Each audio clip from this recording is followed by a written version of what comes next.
Salut, c'est Jean Rivière. Aujourd'hui, on va parler de la grande arnaque des maisons d'édition, des éditeurs de bouquins. Alors, je sais pas si tu es créateur du web, si tu fais des vidéos ou autre, peut-être que tu as déjà été contacté par une maison d'édition. Moi, ça m'est arrivé. C'est arrivé finalement à pas mal de monde, pas mal de créateurs que je connais.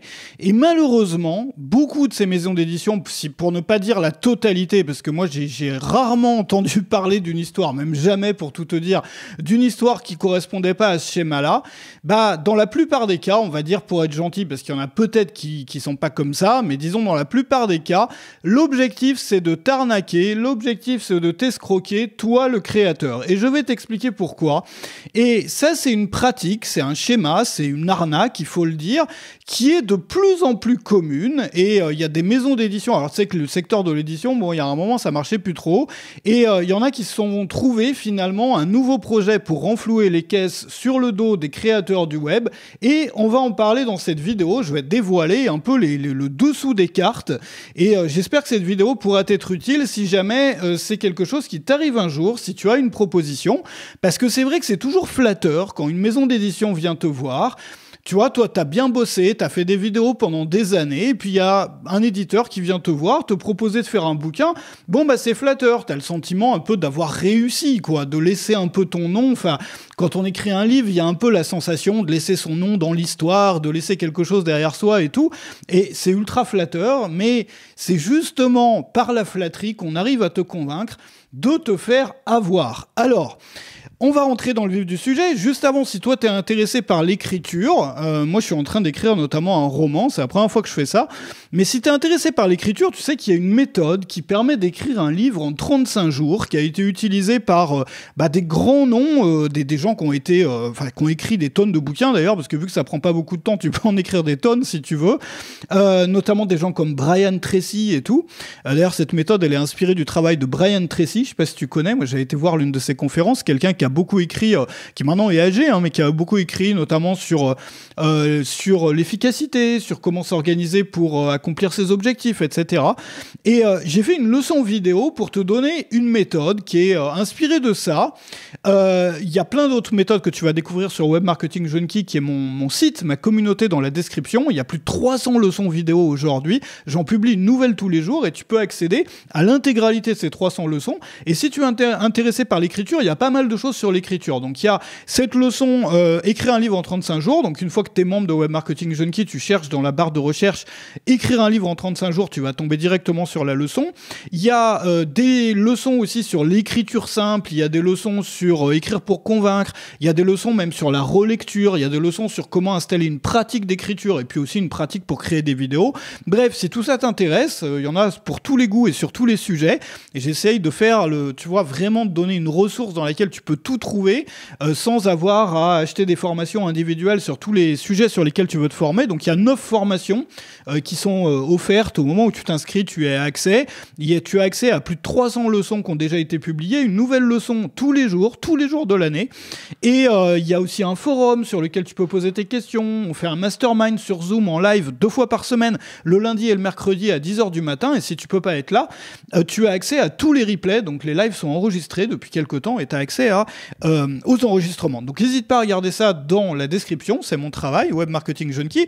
Et aujourd'hui, on va parler des tristes pratiques des maisons d'édition. Alors, déjà, on va commencer par le rôle d'une maison d'édition. Quel est le rôle? Pourquoi est-ce que on va voir une maison d'édition? Si moi j'écris un livre, si toi t'écris un livre, pourquoi est-ce qu'on va voir une maison d'édition? Le but, c'est de trouver des clients pour ton bouquin. C'est-à-dire d'apparaître en librairie, d'avoir des articles qui parlent de ton bouquin, bref, de faire la vente, en fait. C'est comme un agent artistique. Quand tu es artiste, un artiste, le business, le marketing, c'est pas son truc.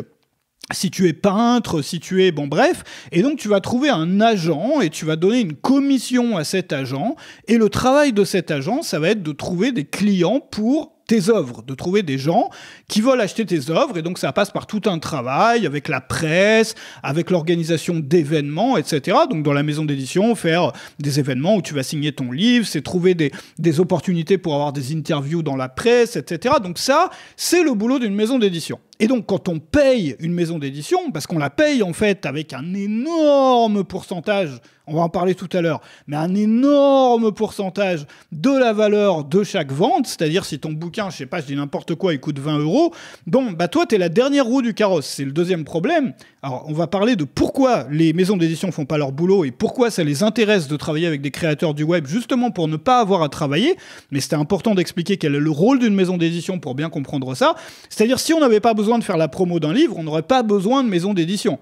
Dire, à partir du moment où toi, tu peux par toi-même trouver des opportunités pour avoir des clients pour ton bouquin et faire assez de ventes pour que tu sois satisfait, t'as pas besoin de maison d'édition. Donc la seule validité d'une maison d'édition, c'est trouver des clients. Bon, premier point. Deuxième point, sur la vente d'un livre, c'est toi qui gagnes le moins. Tout le monde se rince sur ton dos, c'est indécent, enfin ça fait même mal au cœur parce que un bouquin, ça peut être, pour certains, c'est l'œuvre d'une vie. On peut aussi écrire un bouquin rapidement, mais pour certains, c'est l'œuvre d'une vie. Et puis, ça signifie beaucoup pour quelqu'un. Quand tu écris un livre, c'est ton bébé, c'est quelque chose dans lequel tu t'es donné à fond, dans lequel tu t'es ouvert, parfois, comme tu t'es jamais ouvert autrement, c'est-à-dire tu t'es montré vulnérable, tu as ouvert ton cœur, tu as parlé de ton vécu, tu as parlé, bref, de choses même qui peuvent être intimes. Et puis dès que tu mets le truc, que tu sors le bouquin, tout le monde se rince sur ton dos et tu es le moins payé de tous. C'est-à-dire que tu as la maison d'édition qui va se rincer sur ton dos, tu as le distributeur qui va te rincer sur ton dos, et toi, tu vas récupérer, mais que dalle, quoi. Enfin, tu vas récupérer genre 2 €, dans certains cas même pas, pour chaque vente de ton livre. Ça correspond à peu près à 5 à 10%, encore pour 10% aujourd'hui, bref, enfin bon, ça dépend du deal que tu as, mais en fait, il faut t'estimer content, et voilà, c'est ça, on va le dire comme ça. Faut que tu t'estimes content si tu arrives à récupérer 5 à 10% du prix du bouquin. C'est-à-dire même la TVA sur le livre, elle est de combien maintenant en France? Je sais pas, parce que moi je suis pas en France, bah attends, on va le chercher, mais je crois même que la TVA gagne plus que toi, tu vois. Alors TVA sur le livre, c'est pas 5,25, c'est pas 5, je sais pas, bah, tu vois, je le regarde en live, tu pourras faire la recherche aussi de ton... Ouais, 5,5%, la TVA sur le livre. Donc en fait, dans certains cas, la TVA gagne même plus que toi, tu vois. L'État se gave, ça va, 5%, tu vois, mais le distributeur se gave avec des marges de fou, et la maison d'édition empoche le reste. Et toi, t'es la dernière roue du carrosse, toi qui as fourni le boulot, bon, bah, il te reste plus rien, quoi. Enfin, t'es la personne de qui on s'est moqué, en fait. Voilà, tout le monde s'est foutu de ta gueule, en fait. Enfin, voilà, c'est un peu l'impression que ça donne, surtout sur, tu vois, un ouvrage... Enfin, c'est un ouvrage, un livre. D'ailleurs, on utilise le mot ouvrage pour parler de livre. C'est quelque chose dans lequel tu te donnes, c'est quelque chose... Voilà. Donc, tout le monde se rentre sur ton dos. Mais ça a une justification seulement dans un cas. C'est le cas où la maison d'édition te sert à trouver des clients. Parce que, ouais, que tout le monde se gave sur ton dos, tu te dis, ouais, voilà, bon, bah voilà, non, quoi. Maintenant, si moi, je peux pas trouver de clients, effectivement, peut-être ça vaut le coup de se faire rincer. Donc dans ce cas-là, tu te dis, bah ok, ils vont me rincer, mais au moins je ferai des ventes, tu vois, même si... Alors c'est très dur de gagner sa vie en écrivant des livres, c'est la raison pour laquelle beaucoup d'auteurs essayent de gagner leur vie autrement, c'est-à-dire, je sais pas, tu fais une formation, tu fais des événements, tu fais peu importe, ou simplement tu te contentes d'une vie simple, hein, mais c'est le cas de beaucoup d'auteurs. Mais finalement, il faut savoir que ton bouquin, il génère quand même de l'argent, c'est juste que toi, tu t'es fait rincer par tous les autres, en fait. Tous les autres qui sont, qu'on pourrait comparer à des parasites, finalement, parce que c'est un peu ça, sauf dans le cas où ils t'apportent des clients. Maintenant, le vrai problème, et l'arnaque, l'escroquerie se situe là, c'est que depuis quelques années, et c'est la raison pour laquelle quand tu vas en librairie en France aujourd'hui, moi je passe pas beaucoup en France, mais à chaque fois que j'y passe, je vois ça, ça me marque, ça me choque, parce que j'aime bien aller dans les librairies, regarder un peu, tu vois, ce qui est lu en France, ce qui est mis en avant en France, et tu vois beaucoup de bouquins de youtubeurs, tu vois beaucoup de bouquins de créateurs du web, et de plus en plus sur tous les sujets. Pourquoi ? Tout simplement parce que ces gens-là ont une audience. Et donc il y a des maisons d'édition, j'ai pas envie d'en nommer, mais bon, on les connaît, qui se sont spécialisés aujourd'hui là-dedans, qui étaient à 2 doigts de la faillite il y a quelques années, et qui ont trouvé le filon, c'est-à-dire qu'elles vont aller trouver des personnes qui ont déjà de l'audience. Et donc, du coup, elles n'ont pas besoin de faire le boulot de trouver des clients pour les bouquins. Parce que, du coup, elles vont parasiter ton audience. C'est-à-dire, toi, tu t'es cassé pendant 5 ans, pendant 10 ans pour certains, à développer une audience de fans, de gens qui vont regarder ton contenu. Et donc, ces gens-là, tu sais très bien que quand tu sors ton bouquin, ils vont l'acheter, ton bouquin. Bon. Et plus tu es connu... Donc c'est le cas des influenceurs, des gros youtubeurs et tout.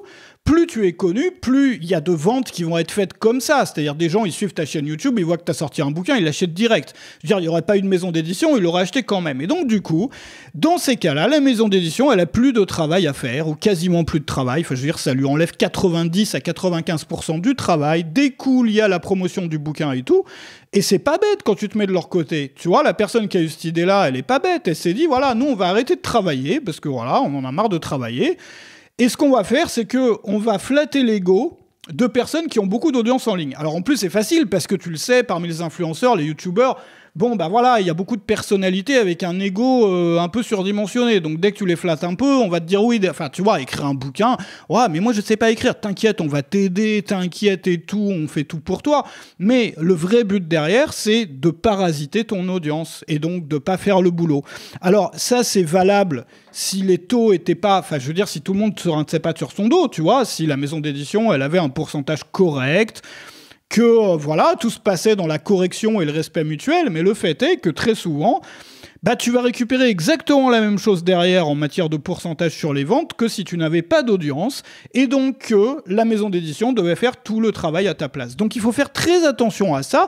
Alors après, évidemment, ça peut être un gros avantage, c'est-à-dire quand tu as publié un livre, il y a plein d'avantages, notamment tu vas avoir, tu peux te positionner comme auteur, c'est-à-dire les gens vont, c'est bizarre hein, le truc, mais bon, c'est vrai que quand tu es la personne qui a écrit un bouquin sur tel sujet, tu vas paraître davantage expert, tu vois, du sujet, et donc pour certains, par exemple, qui ont besoin de convaincre et tout pour proposer des produits ou des services, bon, bah, le fait d'avoir écrit un bouquin, ça te donne une certaine assise, en fait, on va dire.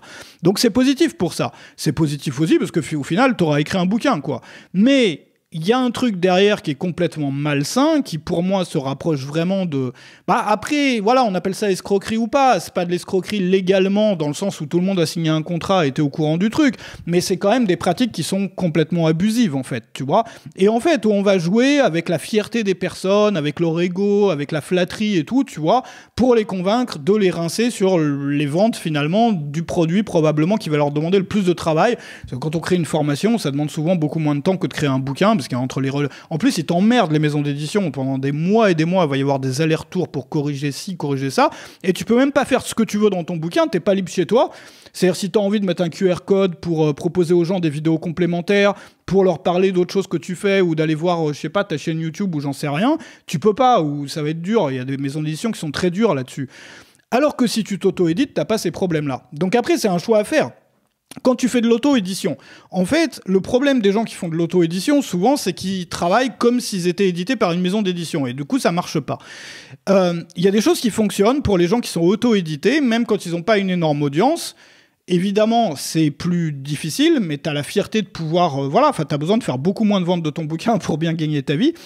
La première chose, c'est comme pour les formations, c'est ça qui est marrant, c'est que tu sais, quand tu as une petite audience et que tu proposes des formations, quand tu es formateur, la clé pour bien gagner ta vie, enfin pour gagner ta vie et bien la gagner, c'est de créer plein de formations. Moi, ce que j'ai fait, j'en ai créé plus de 400 au fil des ans. Pourquoi ? Parce que du coup, tu peux proposer... Enfin, quelqu'un qui a acheté une formation chez toi, qui est content, tu en sors une deuxième...